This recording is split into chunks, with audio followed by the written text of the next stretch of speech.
And leading from that, actually, I'd like to speak to Eugene about advertising for the. So cannabis is legalized. We've got rules in place for it. How would it be advertised? And perhaps, Jodie, you can mention as well from a retail perspective for the sale of cannabis. How's it going to be advertised? Can it be advertised? Is it valuable to be advertised? Should there be warning labels on these products? And Donald as well, I'd like to hear from you. Well, on the is the mic on? Yes. On the issue of advertising, there's going to be fairly strong agreement. I'm sitting here in a room that's full of entrepreneurs. Entrepreneurs like to advertise their wares, but I think we have to distinguish between advocating a change in drug policy as opposed to necessarily advocating a drug. My goal is to advocate a change in drug policy. What I'm concerned about is, and I just saw it in the Ottawa the Ottawa Citizen this morning. There's a company in Tweed that is looking at $100 million in business making medical cannabis. Now, this is going to become big business. That is going to alter the way that these issues are discussed in society, because the large organizations that get power through advertising are in a position to shape government policy in a way that isn't necessarily beneficial to society as a whole. I tend to like the Dutch model. I also remember growing up and listening to ads on the radio for Camel cigarettes saying that most doctors who smoke choose Camels. And some of you are old enough to remember the Joe Camel advertising campaign. I think we need to be very careful about advertising. And again, I think as a starting point, I would think politically you would have to have very, very strict restrictions on advertising cannabis. Again, with the goal of, I think as Jodie is very strongly stated, ending prohibition. We've got to, we have to sacrifice some things in order to end prohibition, and that may be one of the things that we sacrifice. I often wonder, I teach drug policy, and I wonder why alcohol advertising is allowed, because we know that alcohol is responsible for thousands of deaths a year. It's very strongly implicated in spousal violence. Now, cannabis does not have these consequences, of course, but with alcohol, we still advertise it. We promote it. We promote a lifestyle that isn't really the lifestyle that's associated with that drug and with alcohol in many cases. So I think we have to be very careful that we don't get into situations like that what we have with alcohol. Yeah, just to add to that, and I'm glad Jodie sort of she certainly drew out the tension in the room or the tension in the context. There's the ideal situation we all want, and then there's the reality. And again, it's interesting to look at the trade-offs that were made in Colorado, Washington, Uruguay, and certainly the advertising thing. The biggest sort of scare about the group that's fighting legalization in the U.S. The real only thing they're saying is that we can't legalize cannabis because big cannabis will take over, big tobacco will take over, so it's a sort of fear mongering around the advertising, and it is much more of a problem in the U.S. because they have Citizens United decision where corporations have the rights of individuals, and it's going to be a bigger problem in the U.S. I think in Canada, the reality, not the ideal, may be we will start with a very conservative, incremental approach to regulating cannabis, and I cannot see the public health community in Canada supporting any advertising. I think that will be maybe a battle, but I think a cannabis policy for legal regulation in Canada will have heavy restrictions on promotion and advertising, and I think that's probably, and I would agree that that's probably not a bad place to start.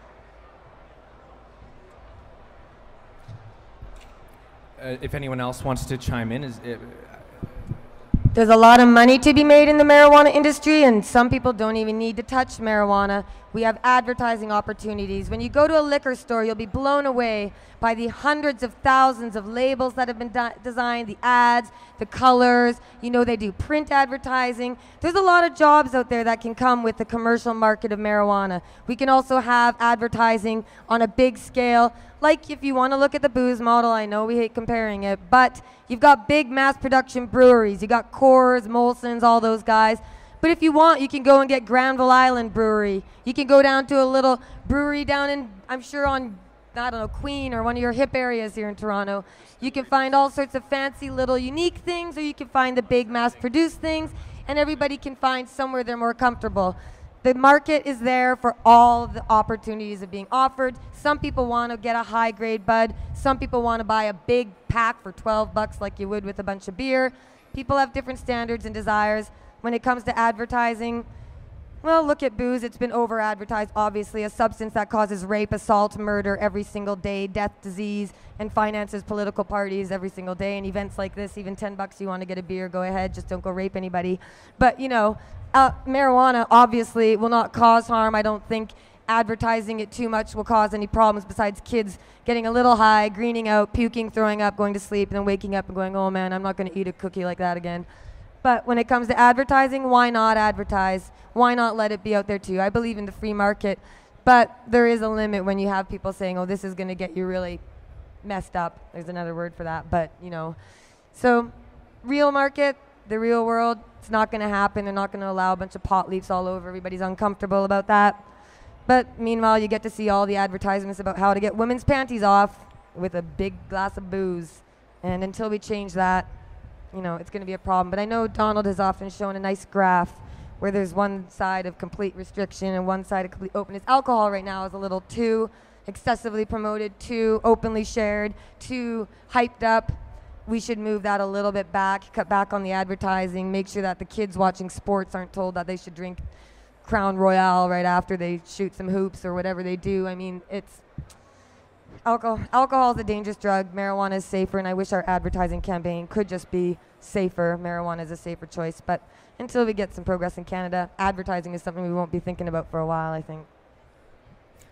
And what about products marketed specifically almost to children? So cannabis candies made with butane, honey oil, products like this that almost seem targeted to underage consumers. Like all the laws being passed in places like Mississippi and Georgia where they're like, children marijuana law. We want a law to make sure children are consuming cannabinoids here down in the good old southern states. You could promote marijuana for that. You got a lot of kids hearing about Charlotte's Web and all these wonderful strains. And so we have advertising going on. It's going to go on later today with Brave Michaela coming up and talking about strains that are saving children's lives and improving their lives. That's advertising of a kind. But it's not an evil type of advertising. So what kind of target or what market do you want to reach with what type of advertising? Clearly there are dispensaries and people right now going for a clean medical clinical approach. They want their dispensary and all their advertising and signs and banners to be nice and modern, refreshing, clean. Some people want to cater more to a hippie audience, you know, the old grassroots recreational. And by the way, nothing wrong with recreational use, because nothing wrong with feeling good in a world that can be so damn bad, and I mean that. I mean that. So let the kids have cannabis, let the teens have cannabis, because I'm telling you it's going to save people's lives. But I don't know if you can advertise kids' canna capsules with a happy little giraffe dancing on there with elephants and balloons. I don't know if we're ever going to see that. But I think there's definitely going to be a market for pushing towards children. This isn't to get high. This isn't for those adults who want to have a good time. This is strictly for helping the children. And that's fine. That's going to be their angle. And, you know, there's all sorts of angles with all sorts of advertising for all sorts of products. In looking at oil, Kirk, I'd like to talk to you about what do you foresee the regulations being in regards to home production of solvent-based extracts? Should that be regulated only on an industrial scale? And then similarly, I'd like to get into home production rights, which is an issue close to NORML's focus as well. Do you foresee legislation allowing for individuals to continue to cultivate plants in their home? And how many plants would that be? I certainly think that an important component of legalization, for it to be true legalization, is the ability to cultivate cannabis for yourself, for your own personal use, or for non-commercial distribution to friends or neighbors, associates, family, what have you, in your own home or residence. Without that, it seems to me we don't actually have a legal product. We have a commercialized product that doesn't carry the full spectrum of rights that we have for other plants and even other substances like alcohol. I brew beer at home. I'm entitled to brew a lot of beer if I want to, but I can't sell that beer. It's a non-commercial transaction. Similar, there are U-brews where you can brew beer or wine yourself. I think that will probably crop up in a legal medical model. You'll go in, you'll pick a strain, somebody will cultivate for you, and at the end of that, you can go and harvest it and trim it and bring it home if you don't have proper facilities at your own home.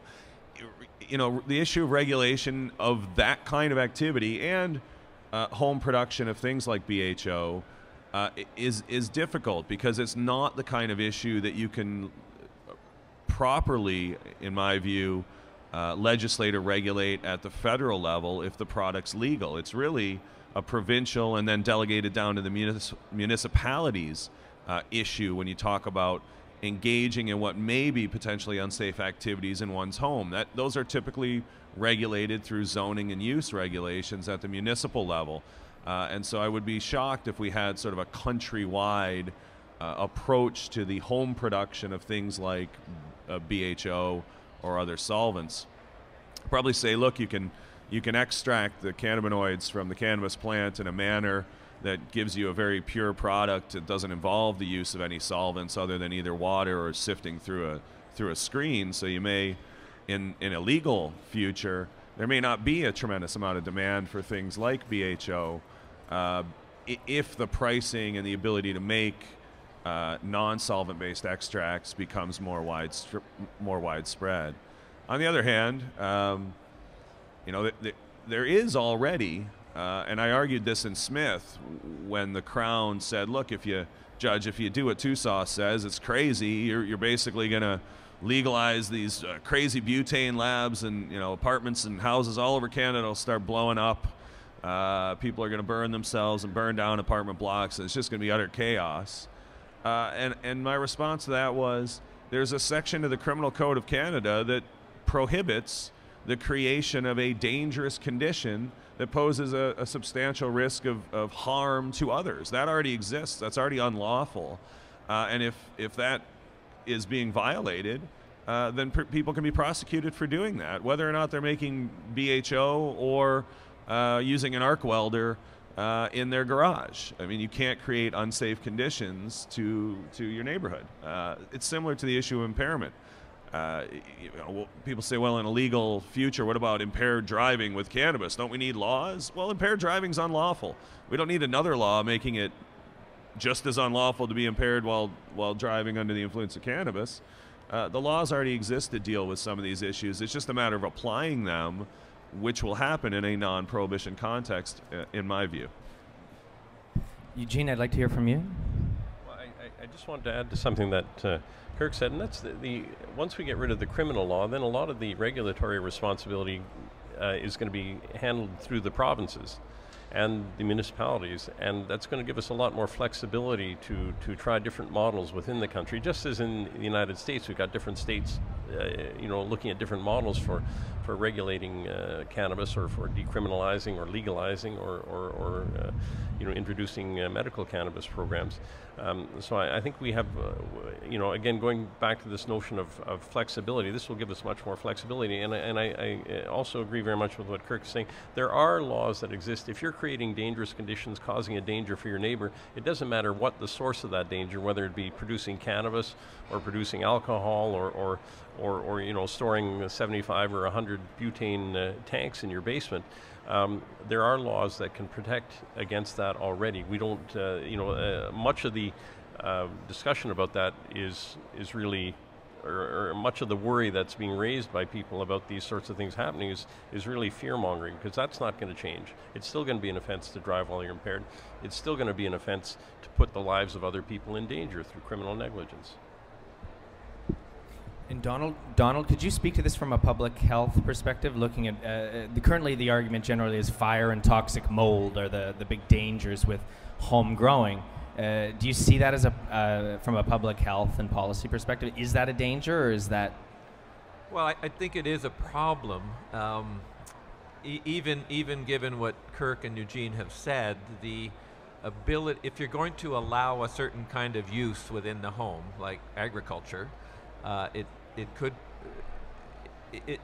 there's either no regulations at all, and you don't even consider covering it, but if you do allow it as a use, then you have to have the ability to inspect.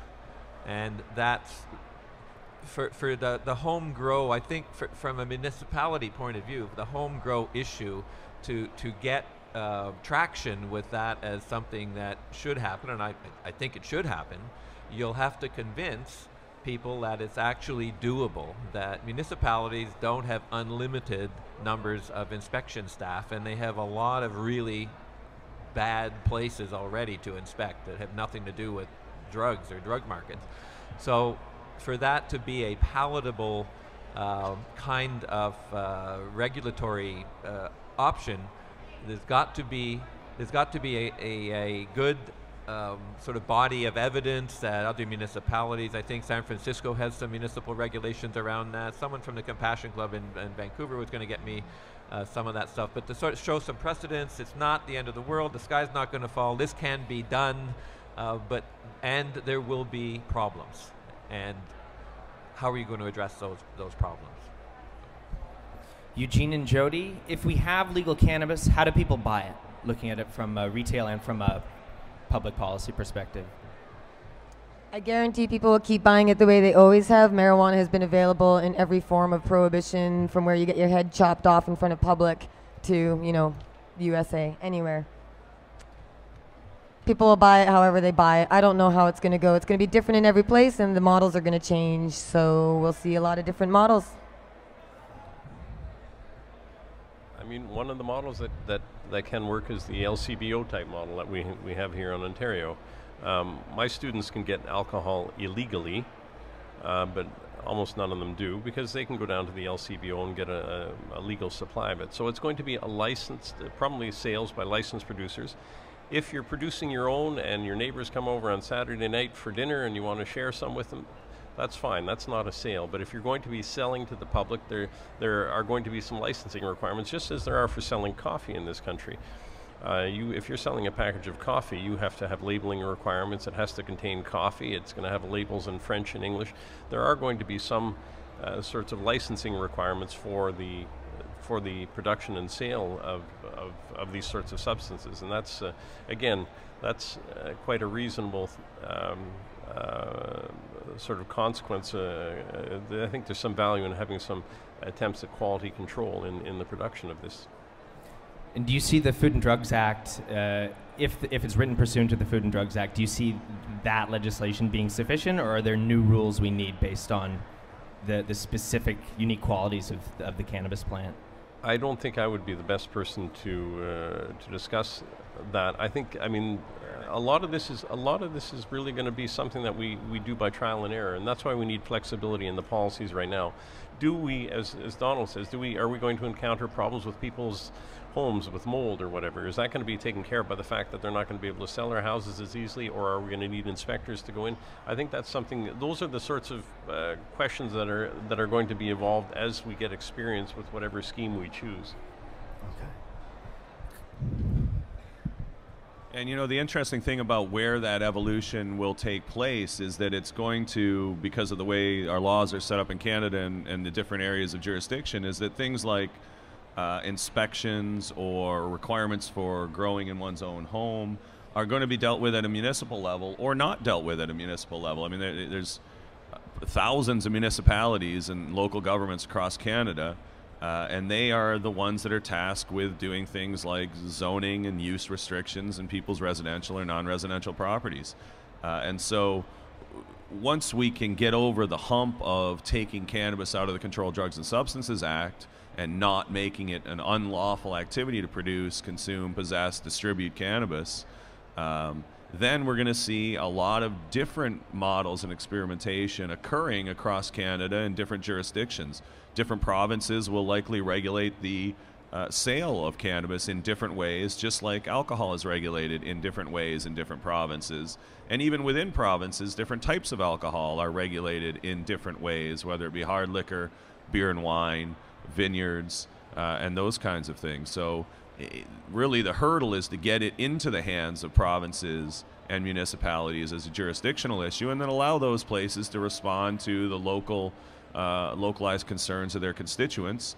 And then you can start to develop best practices, and you can start to point to other jurisdictions and say, well, you know, Surrey has banned all home growing of cannabis, and you know, that seems to be a terrible problem for Surrey, and we have these problems arising from it.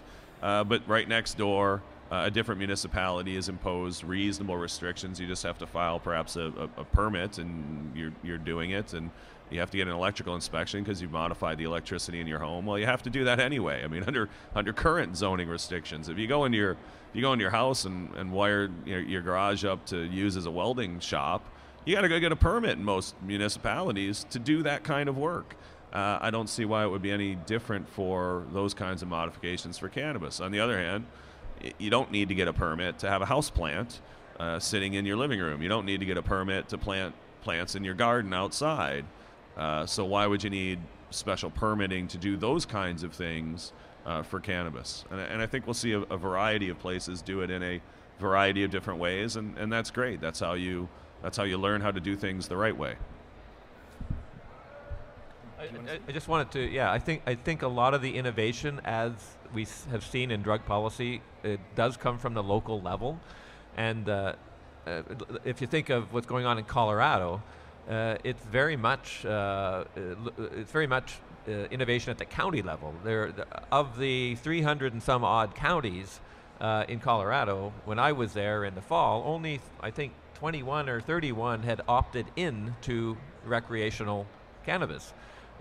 Some had medical cannabis, but at the county level, of course, it was the bigger cities, Denver, and so the issue of local control and local innovation and overcoming local prohibitions that may remain to some extent in different places, maybe less so in Canada than in the States because our counties don't have any power. That's a very real issue. Like local municipalities can lead on this thing. I think Vancouver, the statement by the Vancouver police that they were not going to, the bald statement, they were not going to enforce federal laws around the current dispensaries. I mean, that surprised me, even after working with them for many years. That's local leadership at the police level, and I'm sure other police forces looked across the country to the West Coast and said, what are they smoking out in the VPD, because the VPD doesn't have a terribly good reputation on all sorts of other things. So. And back to Kirk, looking at a view to full legalization, would there be maximum amounts for personal possession? Would you be looking at 3 kilograms or something like this, or would it just be wide open? Or what about border communities if the United States is not legal? What are some issues there you see for someone drafting a legalization template? Yeah, I think that we don't have maximum limits on the amount of alcohol that one can possess and store in one's home. I mean, any liquor store in this country has enough alcohol to kill a city block in it. Just sitting on the shelves for purchase, so I don't see why there would be any particular reason to legislate maximum possession limits in a legal environment. That seems to me to be sort of absurd, and really what are the police going to do? Obtain a search warrant because you have they suspect you have 3.5 kilograms in your home? The reference to 3 kilograms, by the way, is there's a cutoff in the Controlled Drugs and Substances Act of 3 kilograms for possession for the purpose of trafficking, and if you're under or over that amount, you're subject to differential penalties. It's a completely arbitrary number. I don't know how or why it was included in the Controlled Drugs or Substances Act, and yet, the difference of a gram can be the difference today between being subject to mandatory minimum sentencing and going to be locked in a cage for 2 years, or not being subject to mandatory minimum sentencing, being available to even argue for things as lenient as a discharge, which is not available for over 3 kilograms. So it seems to me those kinds of rules are sort of arbitrary and unrelated to the substance. If you want to have a room full of cannabis that you sort of jump in every day and take a fresh cannabis bath, I don't really see why you shouldn't be allowed to do that if the product is otherwise lawful. And do you foresee interprovincially, if it's regulated pursuant to 9213 property and civil rights, and it's under provincial jurisdiction, do you foresee interprovincially travel being a problem, transport between provinces, or is that a business opportunity? Is this a positive thing? What do you see charges being laid? Because even with alcohol, transporting between provinces, you need a permit. There's a system in place. Do you see that in place for legal cannabis? I didn't know you need a permit to travel between provinces with alcohol. That's news to me. I guess I'm not bringing that bottle of wine home. Conroy's shaking his head, so we're being corrected by the QC in the room here. It's only for selling cannabis in different provinces. Well, look, wine. So yeah, I mean that's the kind of things that I mean when I say we're going to see different provinces, different municipalities regulate differently. Alcohol is regulated at the provincial level. It's regulated differently in British Columbia than it is in Ontario and than it is in Quebec. And I expect that we may see the same thing for cannabis. Now, the interesting question is, what if a province chooses to not regulate or to not permit cannabis, or to highly restrict it? As you say, perhaps they impose some sort of maximum possession limit of 1 gram or 2 grams, and you're traveling from BC where it's unlimited to Quebec where it's unlimited, and you've got to go through a province where it's like 2 grams. Seems to me that you run into perhaps issues with Section 6 of the Charter and mobility rights. I mean, you're supposed to be able to travel in and within in between the provinces. It's an issue that's being raised now in the medical cannabis context as it relates to the MMPR and now restriction to 150 grams of personal possession amount. The case I'm litigating in British Columbia, one of my clients has a daily dosage of 165 grams per day.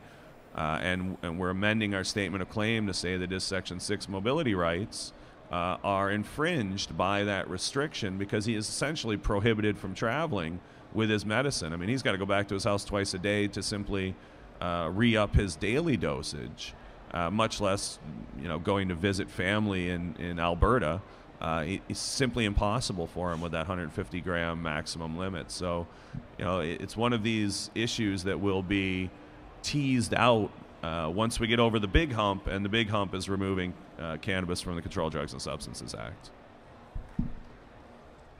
Smattering of applause. Excellent. Smattering. Just to add to that, I mean the issue of methadone is, the medication is try and travel if you're on methadone. It's really difficult. So and that's been really, really difficult to change over the years. It might be easier for medical cannabis because in the end, medical cannabis may be less stigmatized than methadone, which is highly stigmatized. And Jodie, did you want to speak to this based on your experience with the Washington legislation in terms of its limits on personal possession? Do you view it as a necessary political compromise, or do you think there should be limits at all? What are your thoughts on that? I'm not a medical user. I don't have a medical card. I know nothing of the limits. I know nothing of regulations. And with respect to Washington State, it was mostly Mark and I being high-profile spokespersons, so I didn't follow the legislation in detail. I don't know what their limits are. I was speaking strictly on the bigger picture of the message overall. You should be allowed to carry what you want, but you should just be polite about it and don't go waving your bags around and being, flagrant about stuff. That's just being a decent person, Don't blow your big puffs of smoke in faces. I don't know. You should be allowed to carry it, but political reality versus dreamland, there's always going to be a lot of difference. And do any of you want to speak to substances added to the product to make it last longer, preservatives to make it burn cleaner in the same way that the tobacco model follows? From a public health perspective, obviously we're going to have issues with this, but based on industrial production, what are your thoughts from a policy perspective in terms of, Well, first thing we need is honest research. And that's one of the problems we've had is that because of the illegal status of the drug, we haven't had as extensive research as we might need. So we need research into, let's look at what these additives might do. I mean, that's the starting point. If they cause harm, then there's a strong public health message and perhaps some justification for imposing restrictions on these additives. But again, we need the greatest problem we've had over the years is getting the facts straight on this whole subject.